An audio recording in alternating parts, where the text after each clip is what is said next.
Sebelum kita mulai, kita berdoa dulu ya. Boleh minta tolong Raul untuk pimpin dalam doa? Boleh, Kak. Mari teman-teman kita bersatu dalam doa. Tuhan Yesus yang baik, terima kasih untuk malam hari ini. Tuhan, kami memiliki waktu untuk membaca Alkitab. Biarlah kami Tuhan tidak bosan-bosannya memakan firman-Mu ya Tuhan. Biarlah Tuhan Yesus di malam hari ini, ya roh kami terus diisi dan dikenyangkan oleh setiap firman-Mu Tuhan.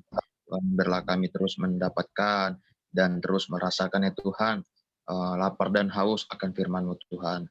Tuhan Yesus juga berkati pembacaan kami hari ini, biarlah kami bisa fokus Tuhan terhadap firman-Mu.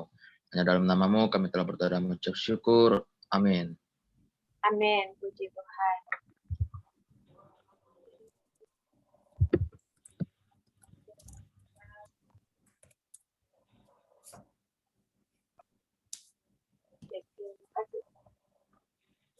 Yohanes pasal 5 ayat 31 sampai pasal 6 ayat 15. Dimulai dari Raul. Satu ayat ya.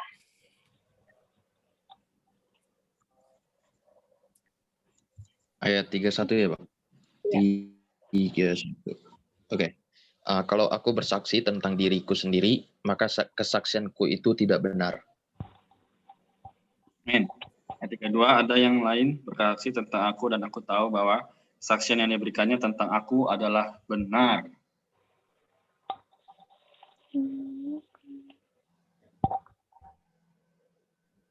Tiga ya, Kak. Ya. Kamu telah mengirim utusan kepada Yohanes dan ia telah bersaksi tentang kebenaran. Ayat 34, tetapi aku tidak memerlukan kesaksian dari manusia, namun aku mengatakan hal ini supaya kamu diselamatkan. 35, ia adalah pelita yang menyala dan yang bercahaya, dan kamu hanya mau menikmati seketika saja cahayanya itu. Ayat 36, tetapi aku mempunyai suatu kesaksian yang lebih penting daripada kesaksian Yohanes, yaitu segala pekerjaan yang diserahkan Bapa kepadaku, supaya aku melaksanakannya. Pekerjaan itu juga yang kukerjakan sekarang, dan itulah yang memberi kesaksian tentang aku bahwa Bapa yang mengutus aku. 37, Bapa yang mengutus aku, dialah yang bersaksi tentang aku. Kamu tidak pernah mendengar suaranya, rupanya pun tidak pernah kamu lihat. 38, dan berfirmannya, dan firmannya tidak menetap di dalam dirimu, sebab kamu tidak percaya kepada Dia yang diutusnya. Ayat 39, kamu menyelidiki kitab-kitab suci, sebab kamu menyangka bahwa olehnya kamu mempunyai hidup yang kekal. Tetapi walaupun kitab-kitab suci itu memberikan kesaksian tentang aku,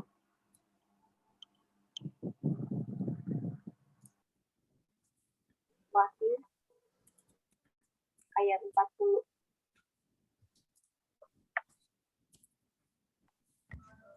Ayat 40, namun kamu tidak mau datang kepadaku untuk memperoleh hidup itu.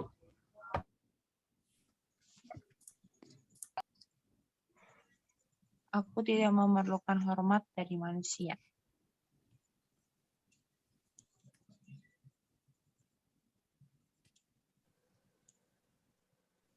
Ayat 42 ya. Saya ya? Ya. Tetapi tentang kamu, memang aku tahu bahwa di dalam hatimu kamu tidak mempunyai kasih akan Allah. Aku datang dalam nama Bapakku, dan kamu tidak menerima aku. Jikalau orang lain datang atas namanya sendiri, kamu akan menerima dia. Oke, Sam. Ayat 44. Oke, kalau belum bisa, mungkin Raul dulu aja.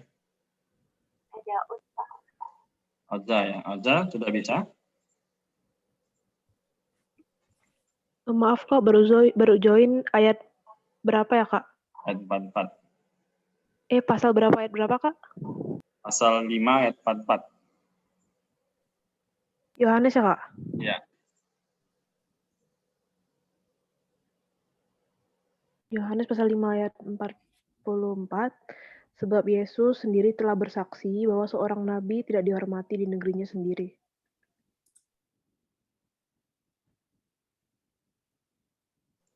Pasal 45. Jangan kamu menyangka bahwa aku akan mendakwa kamu di hadapan Bapa. Yang mendakwa kamu adalah Musa, yaitu Musa yang kepadanya kamu menaruh pengharapanmu. Amin. Sebab jikalau kamu percaya kepada Musa, tentu kamu akan percaya juga kepadaku, sebab ia telah menulis tentang aku. Ayat 47. Tetapi jikalau kamu tidak percaya akan apa yang ditulisnya, bagaimanakah kamu akan percaya akan apa yang kukatakan?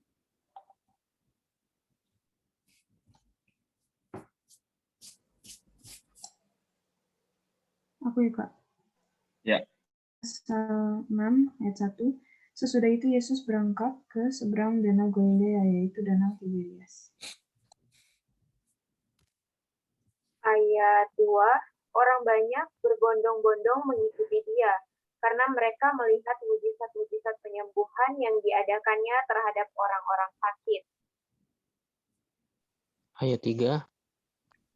Dan Yesus naik ke atas gunung dan duduk di situ dengan murid-muridnya. Dan Paskah, hari raya orang Yahudi, sudah dekat.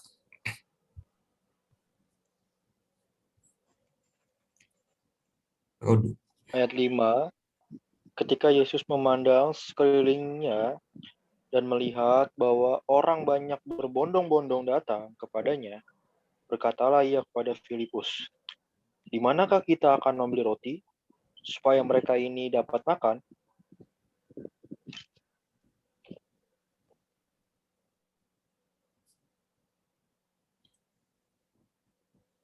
Amin. Rinaldi. Ayat 6. Oh iya. Hal itu dikatakannya untuk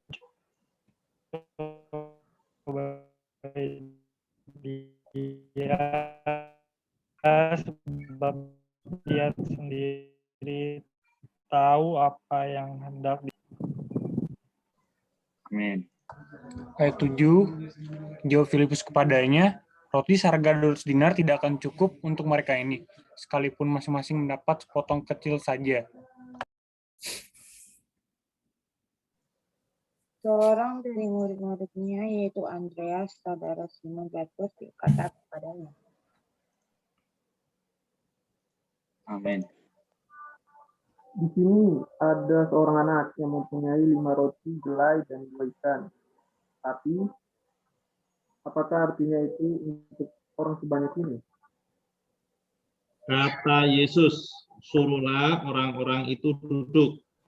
Adapun di tempat itu banyak rumput, maka duduklah orang-orang itu, kira-kira 5.000 laki-laki banyaknya.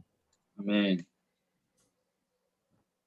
Lalu Yesus mengambil roti itu, mengucap syukur dan membagi-bagikannya kepada mereka yang duduk di situ. Demikian juga dibuatnya dengan ikan-ikan itu sebanyak yang mereka kehendaki. Ayat 12, dan setelah mereka kenyang, ia berkata kepada murid-muridnya, kumpulkanlah potongan-potongan yang lebih supaya tidak ada yang terbuang. Amin. Saya ya, Bang. Ya. Ayat 13, maka mereka pun mengumpulkannya dan mengisi 12 bakul penuh dengan potongan-potongan dari kelima roti jelai yang lebih setelah orang makan. Amin. Ketika orang-orang itu melihat mujizat yang telah diadakannya, mereka berkata, dia ini adalah benar-benar nabi yang akan datang ke dalam dunia. Ayat 15. Karena Yesus tahu bahwa mereka hendak datang dan hendak membawa dia dengan paksa untuk menjadikan dia raja, ia menyingkir pula ke gunung seorang diri. Amin. Puji Tuhan. teman-teman, porsi kita malam hari ini sangat baik sekali ya. Kalau kita melihat di dalam background-nya di Yohanes pasal 5 di sini, mengenai Tuhan itu menyembuhkan seorang yang sakit lumpuh gitu di kolam Bethesda ya. Dan saat Tuhan menyembuhkan ini tuh posisinya adalah orang itu di hari Sabat. Otomatis kalau di hari Sabat ada orang-orang Yahudi di situ yang benar-benar orang-orang Yahudi itu sangat strict dengan aturan-aturan kalau hari Sabat tidak boleh melakukan apa-apa ya. Kemudian di Yohanes pasal 6, background-nya di sini adalah Tuhan Yesus itu berangkat ke seberang Danau Galilea, yaitu Danau Tiberias. Jadi background-nya adalah Tuhan itu di danau gitu ya. Dan banyak orang yang berbondong-bondong datang mengikuti dia, dan mereka sebenarnya datang di situ tuh mau melihat mujizat-mujizat penyembuhan gitu. Dan di sini karena ada banyak orang, dikatakan di ayat 10 ada 5.000 laki-laki banyaknya, berarti belum terhitung yang ada perempuannya sama anak-anak. Yang baru terhitung itu 5.000 laki-laki gitu. Kita akan masuk ya ke dalam poin sebenarnya apa yang menjadi beban kita di malam hari ini. Boleh minta tolong share screen-nya Kak Renat atau Kak Yoel? Oke. Oke, ini ya, kita boleh baca ayatnya bersama-sama yang Yohanes, ayat kuncinya. Yohanes pasal 5 ayat 39 sampai 40. Men, kamu menyelidiki kitab suci, sebab kamu menyangka bahwa di dalamnya kamu temukan hidup yang kekal. Tapi walaupun kitab suci itu memberi kesaksian tentang aku, namun kamu tidak tidak mau datang kepadaku untuk memperoleh hidup itu. Amin, puji Tuhan. Malam hari ini karena di nomor 2 tadi sudah saya isi sebagai background-nya, kita akan fokus ke nomor 1 dan 2 untuk poin tanya jawab kita malam hari ini. Namun di sini saya mau garis bawahi bahwa kita akan fokus ini perkara menyelidiki kitab-kitab suci, dan kemudian ayat 40, kamu tidak mau datang kepadaku. Ini perkataan ini itu Tuhan Yesus tujukan kepada siapa? Oke, teman-teman, ini adalah perkataan Tuhan Yesus kepada orang-orang Yahudi ini. Mereka itu sangat mengetahui ya pastinya tentang kitab suci gitu. Bahkan di sini mereka juga adalah orang-orang yang menyelidiki kitab-kitab suci. Mereka menyelidiki kitab-kitab suci. Mereka orang-orang Yahudi ini menyangka bahwa di dalamnya mereka itu bisa menemukan hidup yang kekal atau hayat yang kekal ya, yang kita bahas selama beberapa minggu ini dalam kitab Yohanes. Tetapi walaupun kitab-kitab suci itu memberi kesaksian tentang aku, namun kamu tidak mau datang kepadaku untuk memperoleh hidup itu. Jadi sebenarnya tujuan dari datang kepada kitab suci adalah untuk memperoleh hidup yang kekal, untuk memperoleh hayat ini. Tetapi orang-orang Yahudi, mereka bahkan menyelidiki ya, Tuhan tidak melarang mereka untuk menyelidiki. Bahkan kita hari ini pun sama ya, teman-teman, kita sangat perlu untuk menyelidiki kitab-kitab suci. Tapi yang menjadi tujuan utama adalah ketika datang kepada kitab suci, adalah untuk mendapatkan dia, untuk datang. Di sini dia bilang, ayat 40 berkata bahwa, namun kamu tidak mau datang kepadaku untuk memperoleh hidup. Artinya kita datang kepada firman Tuhan adalah untuk memperoleh hidup. Kita memperoleh hayat. Kalau kita sederhanakan ya untuk mendapatkan Tuhan. Ketika kita datang kepada kitab-kitab suci ini, kita membaca Alkitab adalah untuk mendapatkan Tuhan sendiri. Oke, kita akan masuk ke dalam tanya jawab ya teman-teman. Apakah dengan menyelidiki kitab-kitab suci kita bisa mendapatkan hayat? Harusnya sudah menjadi ini ya. Ada jawaban tadi ya. Ada yang bisa? Apakah dengan menyelidiki kitab-kitab suci kita bisa mendapatkan hayat? Amin. Tadi sebenarnya pas sementara Kak jelaskan 3940 jawabannya tersirat di situ ya. Amen. Ada yang bisa? Ya, kalau gitu kita Saya, sama-sama Kak. melihat. Oh ya, silakan Raul. Menurut saya, apakah dengan menyelidiki kitab-kitab suci, kita bisa mendapatkan hayat? Jawabannya 2. Nah, di ayat 39 ayat 40, Tuhan udah bilang sendiri, walaupun kitab suci itu memberi kesaksian tentang aku, namun kamu tidak mau datang kepada aku, ya itu nggak bakal dapat hidup juga. Jadi intinya di sini itu adalah Kristusnya. Kalau kita datang ke Kristus, nah kita dapetin hayat. Tapi kalau kita hanya mencari pengetahuan, dan apa sih doktrin-doktrin dalam Alkitab tuh, ya kita nggak bakal dapat hidup juga. Nggak dapat hayat itu. Gitu, Kak. Amin, puji Tuhan. Sangat bagus sekali ya, jawabannya komplit. Kita lebih lengkap lagi, kita lihat ya jawabannya di next slide. Kita baca bersama-sama. Menyelidiki kitab suci bisa terlepas dari datang kepadaku. Para penganut agama Yahudi menyelidiki kitab suci, namun mereka tidak mau datang kepada Tuhan. Kedua perkara ini haruslah dilaksanakan bersamaan. Karena kitab suci bersaksi tentang Tuhan, tentunya tidak terpisah dari Tuhan. Kita mungkin berkontak dengan kitab suci, tapi tidak berkontak dengan Tuhan. Hanya Tuhan yang bisa memberi hayat kepada manusia. Amin, puji Tuhan. Tadi di Raul sudah sangat sederhanakan dan di sini detailnya ya gitu. Jadi hari ini kita mendapatkan pembelajaran bahwa ketika datang kepada firman Tuhan, sebenarnya ya kita datang kepada Tuhan gitu. Kita mau mendapatkan Tuhan. Dengan memiliki hati, motivasi hati yang demikian, ya pasti kita akan dapatkan hayat gitu. Kita akan dapatkan hidup. Kalau ini terpisah, seperti yang dilakukan orang Yahudi, mereka tidak akan mendapatkan hayat. Amin, puji Tuhan. Di pertanyaan nomor 3, karena ini tadi sudah dijelaskan sedikit, ya. 5 roti, jelai, dan 2 ikan melambangkan apa?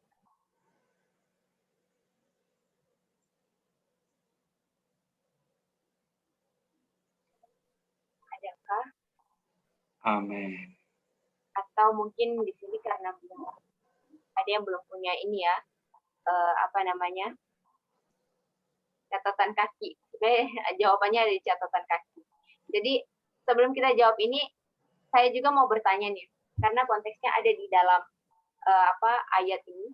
Jadi apa sebenarnya kaitannya di dalam Lukas pasal 5 ini mengenai Tuhan membahas tentang orang Yahudi, Tuhan mengekspos orang Yahudi ini bahwa mereka itu menyelidiki kitab suci, tetapi mereka tidak mau datang kepada Tuhan, sehingga mereka itu, sekalipun mereka tahu ya kitab suci itu bersaksi tentang Tuhan Yesus, tapi mereka tidak mau datang kepada Tuhan, sehingga mereka itu tidak memperoleh hidup. Nah, apa kaitannya dengan Yohanes pasal 6 ini perkara Tuhan memberi makan? Ini sebenarnya sering di sharing-sharingkan ya oleh kakak-kakak di sini. Atau bahkan teman-teman juga sudah sering sekali sharing perkara ini. Apa kaitannya menyelidiki kitab suci dengan perkara makan ini, Tuhan memberi makan?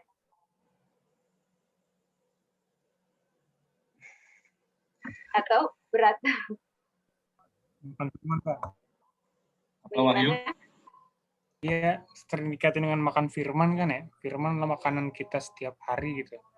Kan, maka ya itu kaitannya ya. Ya Wahyu, puji Tuhan. Amin. Terima kasih ya Wahyu untuk jawabannya. Saya, ya. Kak, saya. Ya, silakan, Raul. Tadi Menurut Wahyu. saya, ya. orang-orang Yahudi ini lagi mengalami sakit kali ya, kayak. Dia tuh ya orang yang rohnya lagi sakit, jadi ya dia perlu diberi makan lah biar nggak sakit lagi, gitu Kak. Amin, puji Tuhan. Terima kasih untuk jawabannya. Ada lagi? Atau lebih disederhanakan di Yohanes pasal 6 ini, Tuhan itu memberi makan kepada orang-orang yang seperti apa gitu? Kan dibilang berbondong-bondong tuh orang-orang datang.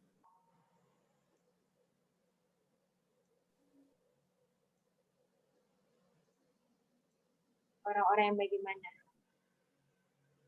Masih bingung ya? Ya orang-orang yang kelaparan. Amin. Ya, Ya, jadi Kak. memberi. Yang Ya, ini kali ya, Kak. Yang ayat 2, orang banyak berbondong-bondong mengikuti dia karena mereka melihat mujizat penyembuhan yang diadakannya terhadap orang-orang sakit.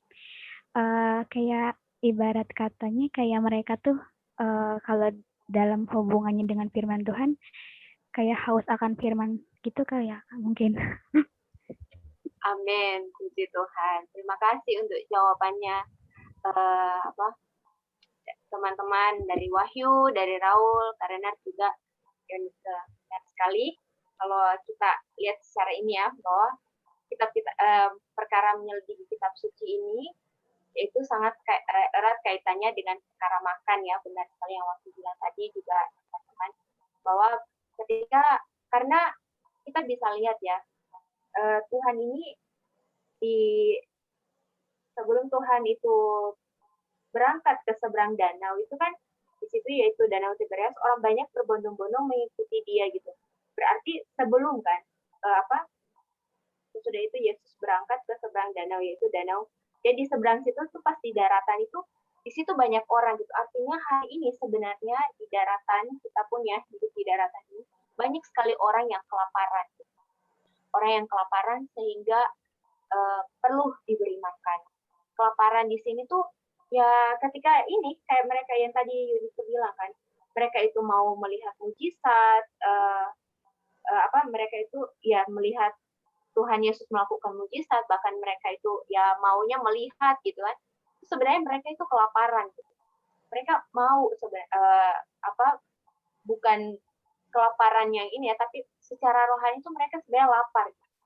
Sehingga puji Tuhan kita bisa lihat di sini ada Tuhan itu merawat mereka dengan memberi makan. Dan kemudian kita bisa langsung lihat nih, Tuhan memberi makan itu kan yang punya 5 roti dan 2 ikan ini, 5 roti jelai dan 2 ekor ikan ini tuh adalah anak kecil. Dia nggak bilang orang dewasa kan, tapi anak kecil. Dan kita bisa ambil pelajaran di sini ya, bahwa kan kita sering tahu gitu, seorang anak kecil adalah anak yang memiliki hati yang polos murni gitu kan. Dia tidak hanya polos murni, tapi dia juga dia sangat mudah gitu untuk dibimbing. Hatinya itu benar-benar hati yang tanah hati yang baik gitu kan. Artinya terhadap firman Tuhan sebagai makanan rohani kita perlu memiliki hati yang sedemikian seperti ini. Sehingga kita akan mempunyai 5 roti dan 2 ikan ini yang dapat memberkati banyak orang. Di sini kita lihat tadi di slide ya bahwa 5 roti ini melambangkan tanggung jawab Tuhan. Gitu. Tanggung jawab. Kemudian 2 ini melambangkan kesaksian. Gitu. Artinya ketika kita semakin menikmati firman Tuhan, kita makan firman Tuhan, menjadi kebutuhan yang utama kita, menjadi persediaan kita, maka teman-teman? Kita akan mengalami bagaimana Tuhan ini bertanggung jawab atas hidup kita. Dan ini akan menjadi kesaksian hidup kita. Sehingga ini akan banyak memberkati orang lain ketika ini kita letakkan di atas tangan Tuhan. Jadi puji Tuhan ya teman-teman melalui porsi malam hari ini. Biarlah ini menjadi pengalaman kita datang kepada firman Tuhan seperti seorang anak kecil gitu yang polos murni. Dengan demikian kita akan memiliki di sini katakan mempunyai itu 5 roti dan 2 ikan dan kita akan menjadi berkat bagi banyak orang. Amin. Puji Tuhan. Ada tambahan dari Kak Renat, Kak Eko, Kak Yoel, atau teman-teman mau sharing? Ya silakan dari teman-teman dulu sharingnya.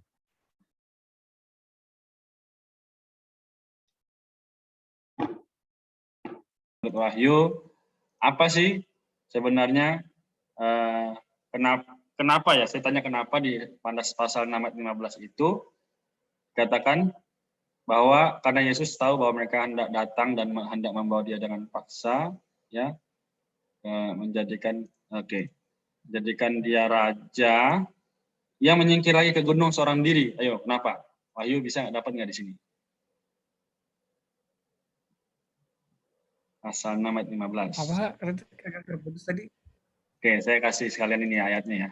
Kan dikatakan Yohanes 6 ayat 15 ini berkata, Yesus tahu bahwa mereka hendak datang dan hendak membawa dia dengan paksa untuk menjadikan dia raja, yang menyingkir lagi ke gunung seorang diri. Mengapa Yesus menyingkir?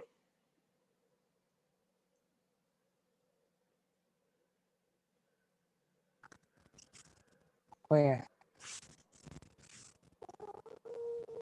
Kenapa Yesus menyingkir? Karena apa ya? Baca aja kali ya, terlalu. Saya juga nggak dapet. Memegang, mendesaknya untuk menjadi Mesias. Oh, memegang, mendesaknya untuk menjadi Mesias. Kok gitu, Kak? Saya mau jadi bingung. Mendesaknya. Ya. Amin ya. Jadi sederhananya demikian. Yesus itu kan sebenarnya dia sudah adalah Allah yang juga adalah Raja. Nah, di sini kenapa dia nggak mau? Ya, kenapa? Karena dia sebenarnya ingin supaya orang-orang itu bisa menikmati dia. Maka dia menyingkir. Jadi supaya, kan kalau raja itu kan biasanya disembah, ya, terus juga nggak bisa dideketin, ya kan? Tapi Tuhan di sini maunya menjadi seperti 5 roti dan 2 ikan supaya apa? Supaya orang-orang di sekitar itu malah bisa menikmati dia, dekat dengan dia, ya, diberkati, ya, ada mujizat yang Tuhan berikan. Jadi semoga melalui pewahyuan dari Yohanes pasal 6 ayat 15 ini kita semakin sadar bahwa ya Tuhan kita itu Tuhan yang sederhana, ya. Dia memang Allah, tapi dia juga adalah manusia yang bisa kita nikmati sebagai firman. Ya, itulah mengapa hari ini kita semua kuat untuk membaca firman. Kenapa kita semua kuat untuk stay 30 menit bersama-sama membaca? Karena ada Yesus yang adalah makanan yang sederhana itu, ya. Jadi semoga kita semua dikuatkan. Amin. Terima kasih Wahyu.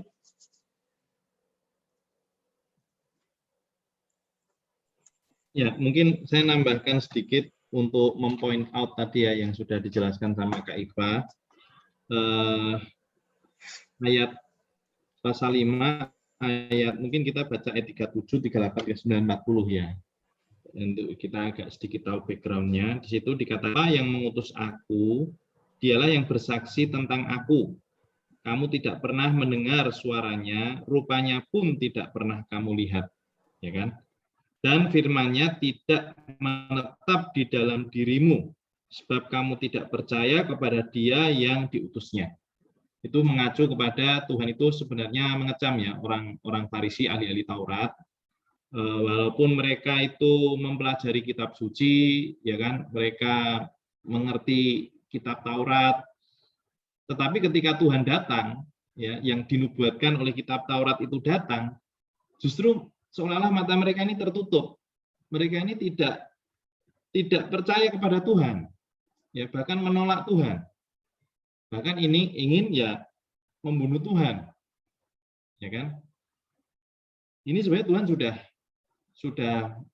sudah memperingatkan, ya kan, orang-orang Farisi dan ahli-ahli Taurat ini.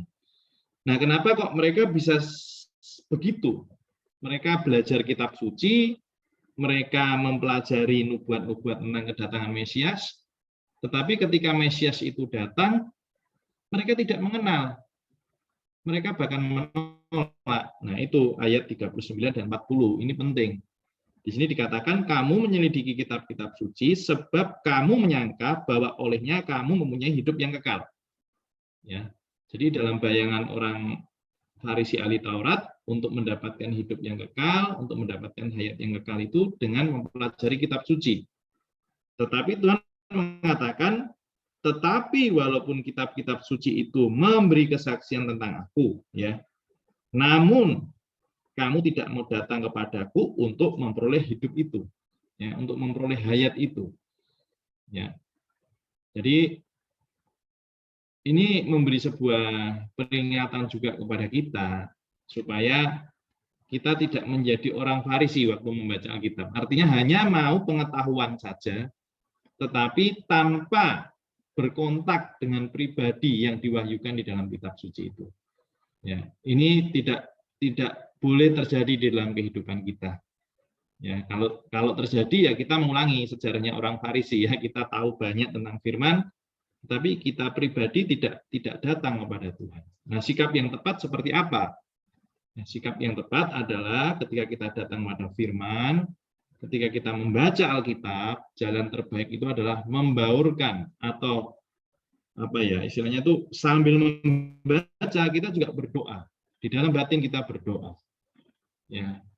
Supaya apa? Supaya setiap firman yang kita baca itu menjadi firman yang menyuplai kita. Ya, ini seperti kita sedang makan, ya. Makan itu artinya apa? Bukan hanya tahu, ya. Misalnya di depan saya ada apa ya? Tadi saya misalnya makan apa itu namanya hokben, ya. Oh, ada hokben. Oh, ini bukan hanya tahu, oh, ini ayamnya dicampur udang apa. Tapi menerima, ya, makanan itu masuk ke dalam kita. Ya. Nah, inilah membaca firman. Ya. Bukan hanya kita tahu, tapi bagaimana firman itu bisa masuk ke dalam kita. Karena kita melihat satu pewahyuan bahwa firman ini bukan hanya tulisan hitam di atas putih, tetapi di dalam firman ini ada hayat, ada hidup kekal yang Tuhan mau bagikan, mau suplaikan kepada kita. Ya, jadi kita perlu datang dengan hati yang berdoa, dengan roh yang berdoa, ya, mendoa bacakan firman, firman ini menjadi doa kita, ya.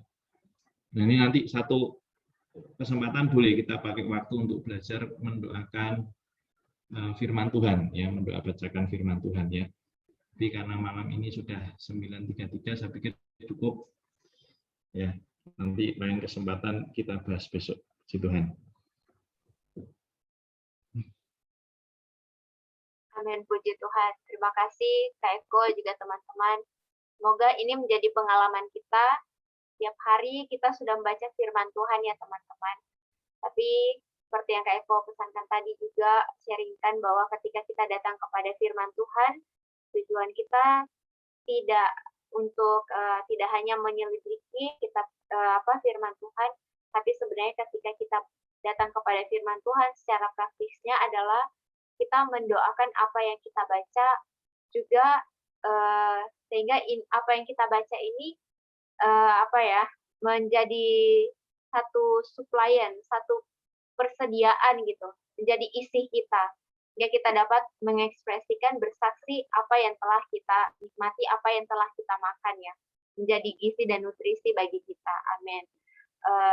Puji Tuhan, teman-teman boleh minta tolong Kak Rinaldi untuk menutup dalam doa.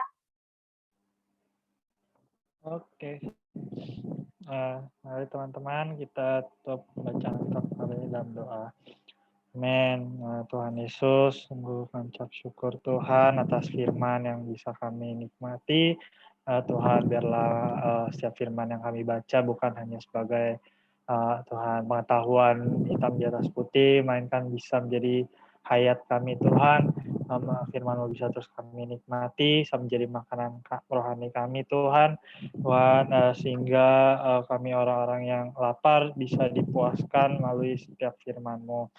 Sungguh Tuhan, kiranya juga Tuhan berkati depan kami, saat terus kami datang menikmati firman-Mu Tuhan. Tuhan, biar juga berkati teman-teman kami, Tuhan yang mungkin berhalangan hadir, Tuhan kira bisa juga hadir untuk esok hari Tuhan. Sungguh kami ucap syukur atas setiap berkat-Mu Tuhan. Amin. Amin, puji Tuhan. Ya, silakan sesi pemotretan. Oke.